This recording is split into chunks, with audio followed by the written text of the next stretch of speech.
लगभग 10 साल का एक बालक एक घर का गेट बेल बजा रहा था। घर से एक महिला आई जिसका नाम था राधा। राधा ने बाहर आकर पूछा, क्या है, क्यों बेल बजा रहे हो? बालक बोला, आंटी जी, क्या मैं आपका गार्डन साफ कर दूं?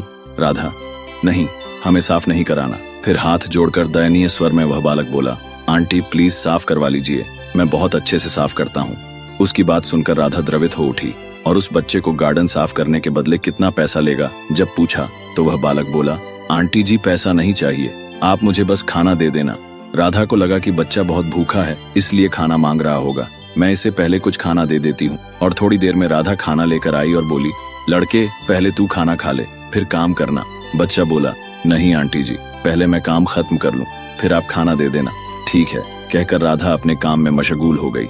1 घंटे में उस लड़के ने अपना काम निपटा लिया और आंटी को दिखाकर बोला, देखिए आंटी, अच्छी सफाई हुई है। राधा उसके बढ़िया काम को देखकर अत्यधिक प्रसन्न हुई। उसके काम से खुश होकर राधा तुरंत भीतर से खाना लेकर आई और उसे लड़के को दिया।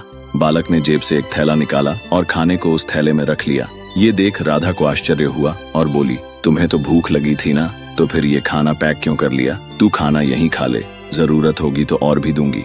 बालक बोला, नहीं आंटी, मेरी बीमार माँ घर पर है, सरकारी अस्पताल से दवा तो मिल गई है पर डॉक्टर साहब ने कहा है कि दवा खाली पेट नहीं खाना है। राधा उस बालक की बात सुनकर भावुक हो गई और उसकी आंखों से आंसू निकलने पड़े। उसने उस मासूम बालक को खुद अपने हाथों से खाना खिलाया और उसकी माँ के लिए ताज़ी गर्म रोटियां बनाई। बालक के साथ उसके माँ के पास गई और कहा, बहन आप बहुत अमीर हो, जो दौलत आपने अपने बेटे को दी है वो हम अपने बच्चों को नहीं दे पाए। आप धन्य हैं, आपका बच्चा बड़ा ही खुददार है।